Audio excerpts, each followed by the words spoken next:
Hey everybody, Charlie Waymire from Ultiamte Studios Inc. here. I recently got to work with a fantastic rock band from Los Angeles called Alchemy Heroes. I got to track it, mix it, my partner mastered it, we did the whole process. It was an absolute blast. I also got to mix this primarily analog on the Trident 88 console. So what I'd like to do today is go through a little bit of how I mixed it and how I set the console up. Now, even though it's mostly analog, I still use a lot of in-the-box stuff, or a little bit anyway. I use some EQs for some very surgical moves. I use the automation to smooth things out, to get things to move here and there. But most of the sound, most of the Vader moves, you know, even using the old fingers, automation, were done on the console. So I love working that way. It's one of my favorite ways to work, and I love it when a project comes along that affords me the time to do it and a band that really is into it. So without further ado, let's head to the console and see what we got cooking. Okay, for starters, my drums. I'm doing a couple things here. First off, like I said before, I'm grouping in the box my kicks all to one channel. In this case, I'm actually only using two. I'm using an inside kick and the ribbon I had on the outside. Top and bottom snare coming here, and my room mics are coming up on 13 and 14. The mono and the stereos, and I've made my decisions inside the box what I'm using and where. In this case, I'm using my, what do I have going? The choruses, the big parts have my stereo rooms, and everything else is the mono rooms. And that happens in the box and feeds this stereo channel right here. So the drums on their own, let me play those, let me mute some things out here. So this is just the dry drums. No rooms, just dry, feeding the master channel that is going through the Tonelux TX5C compressor, feeding an EQ5P EQ. EQ is mild. Couple dB on the bottom, couple dB on the top, and I think I'm pulling a dB or two of, you know, around 350, 400 hertz, just cleaning up.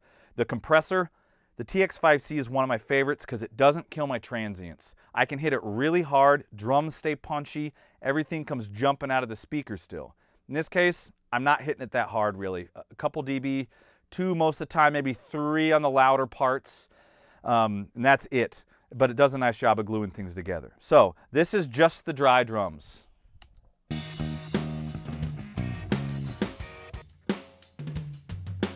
Now it's just the dry drums. No room mics. Just feeding the master bus, which is going to the Toneluxes, right?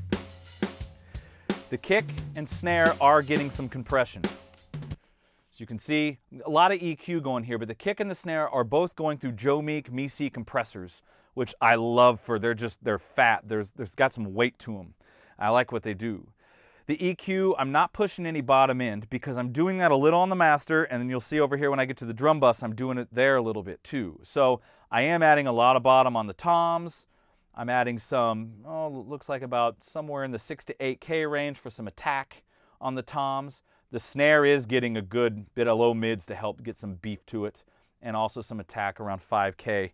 I just like the way it cuts, or at least for this song, I like the way it cut up there. So that is the dry drums. Now, those drums, as you can see, all feeding the main mix.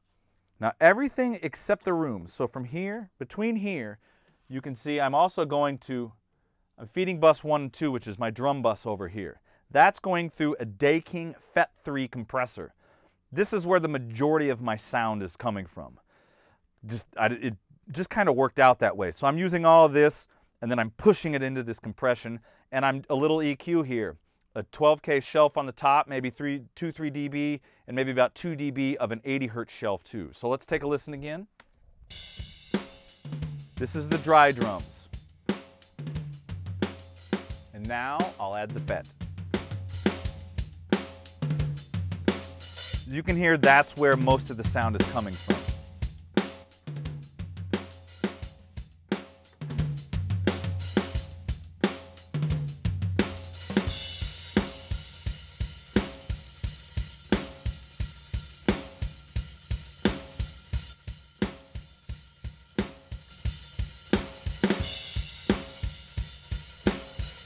Now there's one other element to my drums, and that's my parallel compression over here.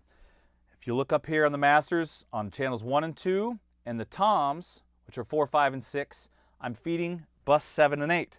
That is going through my good old Alesis 3630, or as I love to call it, the Dirty 630. I like it because it's fat sounding, it's really dirty sounding, it's gritty, and for this track, it just helped add some of that, just some balls on the bottom that I was missing. I'm using it very subtly though.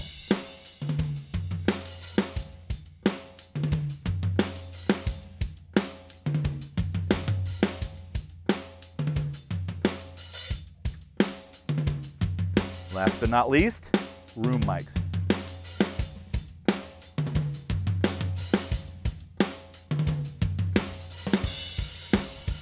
Take that again. Now on the snare and a touch on the toms, there is some EQ.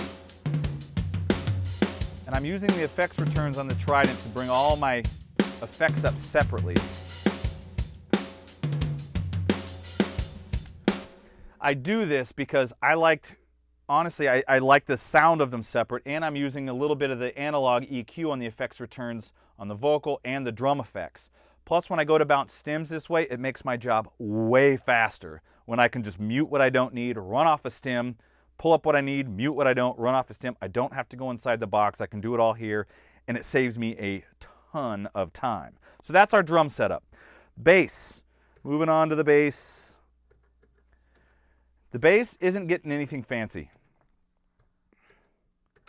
There's two mics coming out to one. We have an amp and a DI. The amp is really gritty and dirty. The DI was our clean signal.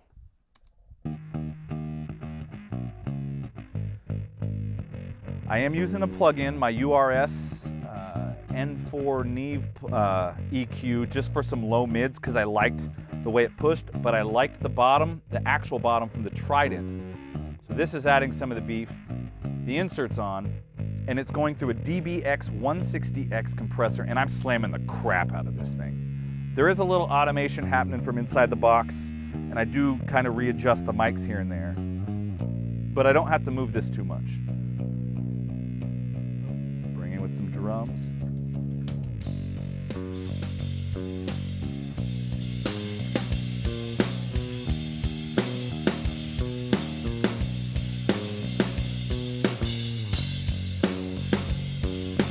There's the foundation of the tune right there.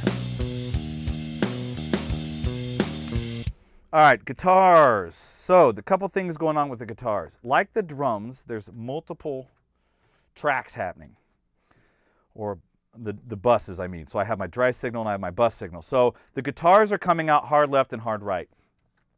The verse guitar is only one guitar that had delay on it when we tracked it. So what I'm doing there,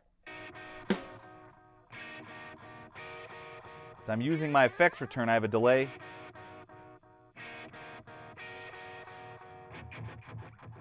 Just throwing it over to the right side a little bit. Now this is just like the drums. Right now we're just listening to our dry signal that's feeding the master bus going through the Toneluxes. I'm also feeding the guitars. If you look up here, it's sending them to bus 3 and 4, which is my guitar bus. That's going through Age Project Comp54 compressors, which I love for guitars. It just has a great mid-range. Not really compressing much, but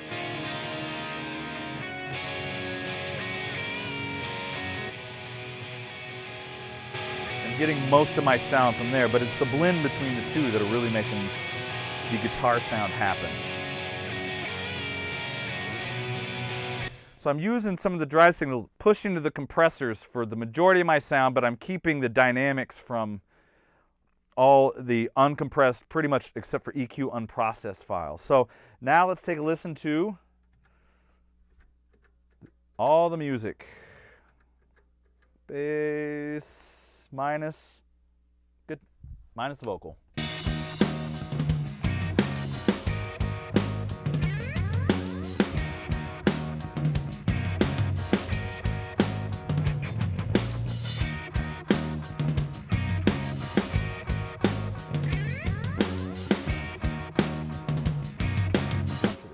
Here, the big part.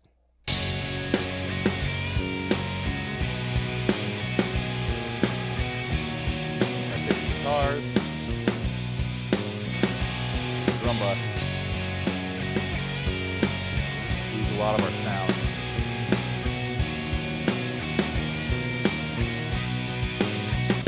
And that just happened to work that way when I was doing this. That blend is what I ended up liking for this. Now the vocals. are a little bit different. The vocals are not going straight to the 2 bus. Both of these vocal channels, it's the same vocal. We had one vocal track, and I multed it so it's coming out in 2 spots. It's getting compressed. The first one is going through an Overstayer VCA compressor and getting hit pretty hard, but the blend is about a 6, so it's about 60% wet. Nice forward mid-range from that. Also smoothed it out without making it sound too compressed. The second one is going to an ART ProVLA tube compressor that has a pair of, I believe that one has Mullered tubes in it. And I'm about 3 to 5 dB reduction. It's a little thicker than this one. But neither one of them are going to my main mix. They are both feeding this vocal bus over here. So I have the vocal bus and my vocal effects. History has been told through the eyes of the skybound. And these vocals are both, this vocal bus is feeding a Rupert Neve Portico 5043 compressor. It's fantastic on vocals.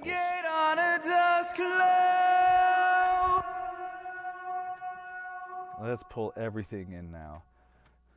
So again, working this way allows me to keep some dynamics. I get a good RMS level that's actually a fairly loud mix, but without having the peak problems. I got everything up. There we go. And having all my effects grouped out over here allows me to make stems really fast, which is nice, because stems can take a while. So here's everything together. History has been told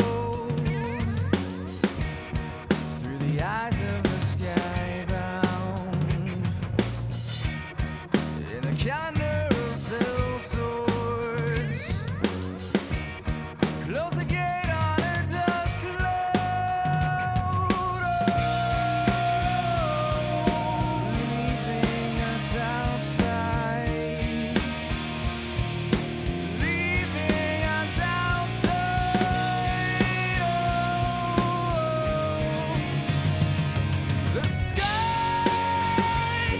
The sky is burning gold from the sun, at night we swam against the walls like a dervish dancing towel. Best of all about this is the mixes come together pretty fast. I'm not overthinking. I make my decisions in the box and I get out here to where I'm just really focusing on what feels right. And when the band comes in, what feels right to them, and we're not over analyzing or trying to overwork anything. We're trying to let the music breathe and speak for itself. I also just love the sound of this Trident console. This thing, it sounds good. Okay, so there's a little bit about how I approached mixing the Alchemy Heroes EP on the Trident 88 console. To learn more about the console, go to TridentAudioDevelopments.com, and to learn more about Alchemy Heroes, go to alchemyheroes.com. Hope to see you around the studio.